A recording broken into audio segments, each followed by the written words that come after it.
This is how to do the photo collage trend with Photoleap and Videoleap. Start by opening Photoleap, importing and editing each of the photos you want to be in the collage. Start by resizing the photos to 9:16 and do any kind of color editing. We chose a nice filter and added a bit of grain. Then choose how you want to cut the photo. You can use the erase and restore tools to draw shapes into the photo.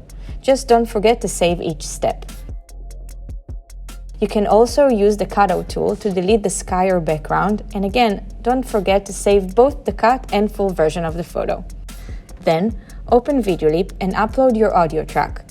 Tap on the Beats tool so you know how to edit the photos and transitions to the beat. Then tap on plus to import your edited photos and arrange them.